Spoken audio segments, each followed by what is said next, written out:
Hello everyone, this is SkullcrusherMD bringing you a new skull crushing educational video. So in the past, I made a video that detailed and went over the blood supply and the arteries from the heart all the way to the elbow. Well, this is part 2 of that series, and we are going to go from the elbow all the way down to the fingertips.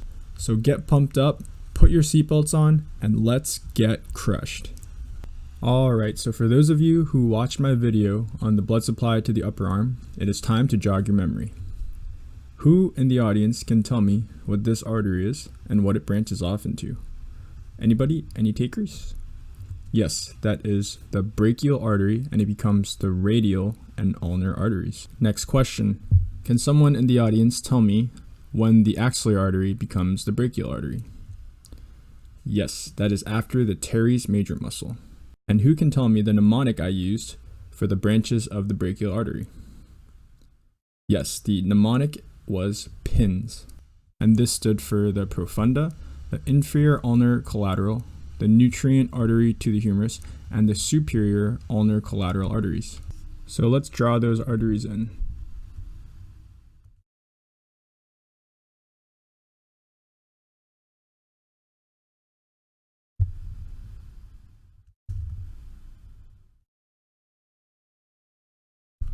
Now that we have laid the foundation, let's start building a house together. Let's learn about the blood supply around the elbow. So the profunda branches off into two arteries. This is the radial collateral artery, and this is the middle collateral artery. The radial collateral artery eventually becomes the radial recurrent artery. Oh, and I also forgot to mention that the elbow sits right around here, and that this is a lateral side of the arm, and this is the medial side of the arm. I did not mention this in the other video, but the inferior ulnar collateral artery eventually becomes the anterior ulnar recurrent, and the superior ulnar collateral artery eventually becomes the posterior ulnar recurrent. Next, the ulnar artery gives off a short branch called the common interosseous artery, and that eventually becomes the anterior interosseous artery and a posterior interosseous artery. The posterior interosseous artery dives behind the interosseous membrane and runs posterior to the arm. Lastly, the middle collateral artery becomes the interosseous recurrent and joins up with the posterior interosseous artery. It is important to note that the middle collateral artery and part of the superior ulnar collateral artery actually run posterior to the elbow. So I'm going to put a little P here. And the superior ulnar collateral artery, after it goes posterior, eventually winds up anterior as the posterior ulnar recurrent artery.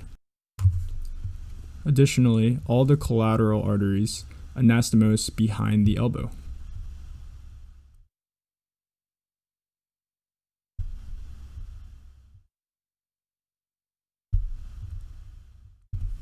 So the question is, how do we memorize this complex mess of arteries around the elbow? Well, if you draw a line through the anastomosis site of the collateral arteries, you're going to notice that above this point, all of the arteries are called collateral arteries, and everything below this point are recurrent arteries. Next, we absolutely have to use SkullcrusherMD patented mnemonics. The first one is triple R. Now I'm writing this on the lateral side because it should stand for the radial collateral, the radial recurrent, and the radial artery. Now that I think about it, it could even be the quadruple R. On the medial side, the mnemonic is I am so positive Rob misses you. And what this stands for is the inferior ulnar collateral artery becoming the anterior ulnar recurrent, the superior ulnar collateral becoming the P posterior ulnar recurrent, and the R and Rob reminds you that these arteries become the recurrent arteries, and this is on the medial side, and they join up with the ulnar artery. Now for your interosseous arteries, the mnemonic is cap in the middle. And what this stands for is the common interosseous becoming the anterior and posterior interosseous, and the posterior interosseous joins with the interosseous recurrent and back up to the middle collateral artery. Lastly, there are some nerves that run with these arteries. The first is the radial nerve, and it branches into the superficial branch and the deep branch. The superficial branch provides cutaneous sensation to the lateral dorsum of the hand and the dorsal aspect of the first 3 lateral digits. The deep branch eventually becomes the posterior interosseous branch and innervates some of the extensor muscles. The median nerve gives a branch called the anterior interosseous nerve that travels along the anterior interosseous artery, and the ulnar nerve travels medial to the ulnar artery. And that is all for the arteries around the elbow. Now let's move on to the arteries of the distal forearm, wrist, and hand. Now we are going to discuss the blood supply on the volar or palmar surface of the wrist and hand. Now we just went over the radial artery, the ulnar artery, and the anterior interosseous arteries. All 3 arteries give off palmar carpal branches that anastomose and form the palmar carpal arch. First, let's talk about the branches of the ulnar artery. The ulnar artery has 2 branches. The first is the deep palmar branch, and that eventually goes to the deep palmar arch, and its terminal branch is the superficial palmar arch. Now the radial artery travels posterior to the scaphoid and dives back anteriorly in the web space between the metacarpal bones of the thumb and index finger. It then terminates as the deep palmar arch. Now before the radial artery dives posterior to the scaphoid, it has a branch that is called the superficial palmar branch of the radial artery, and it joins the superficial palmar arch. I forgot to mention quickly that there is a palmar intercarpal arch that joins the radial and ulnar arteries right after the palmar carpal arch. It is known that the radial artery and the ulnar artery do not contribute equally to both the deep palmar arch and the superficial palmar arch. The deep palmar arch receives most of its blood supply, about 80%, from the radial artery, while the superficial palmar arch receives most of its blood supply, again about 80%, from the ulnar artery. And you can memorize this by saying that it is absolutely absurd that we need to know this. Absurd, the superficial palmar arch is mainly from the ulnar artery, and the deep palmar arch is from the radial artery. Now the radial artery, after it enters the first web space, gives off 2 more branches. The first one is the princeps pollicis, which goes to the thumb, and the radial artery of the index finger. The superficial palmar arch gives 3 common digital arteries, as well as 1 final digital artery to the little finger.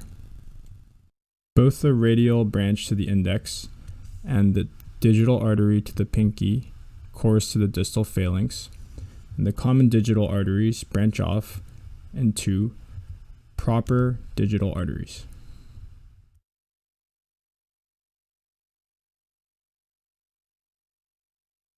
Now we need to count the fingers to make sure that each one is accounted for and that we did not cut one off. So let's see, here's 1, 2, 3, 4, and 5. As you can see, each finger receives dual blood supply.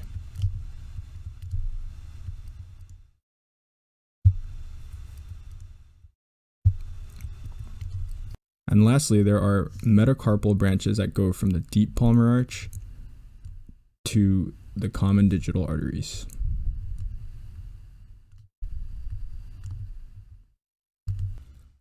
And that is basically it for the volar arteries to the wrist and hand. Now, I will not lie, I do not think there is a good mnemonic to memorize the branches, and I think it would be hard to make a mnemonic, so sorry about that. But that being said, if you think about the branches logically, I think it all comes together nicely and makes a lot of sense. So let's review the topic. So the radial artery and the ulnar artery come together and they form these four arches.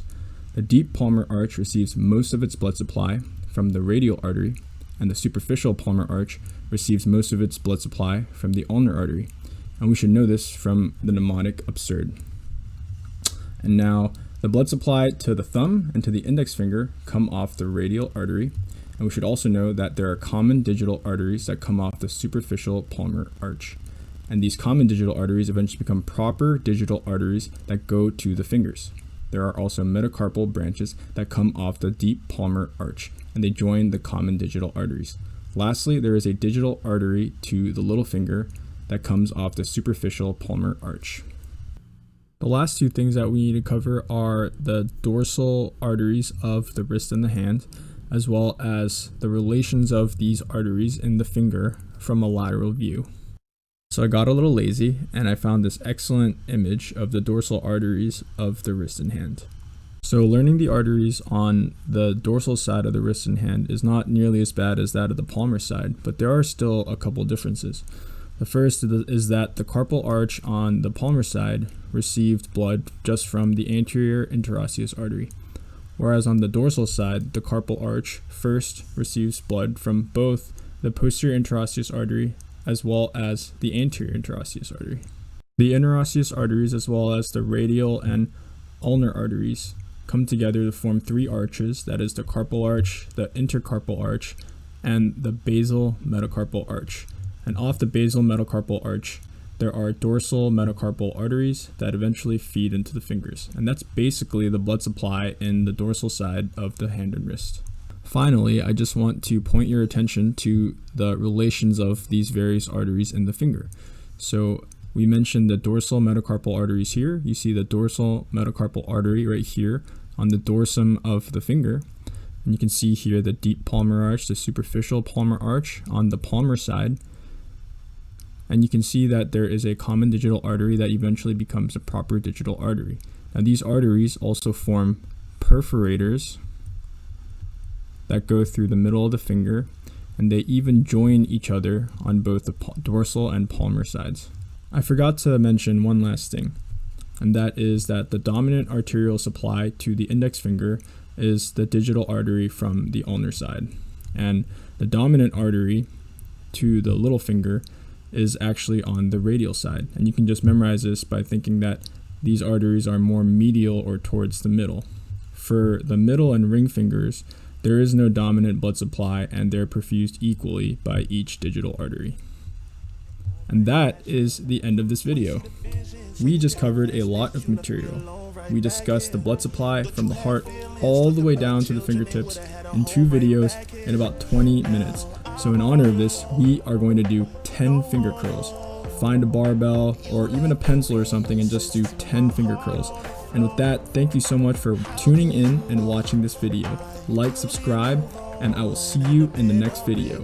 Thank you and peace out.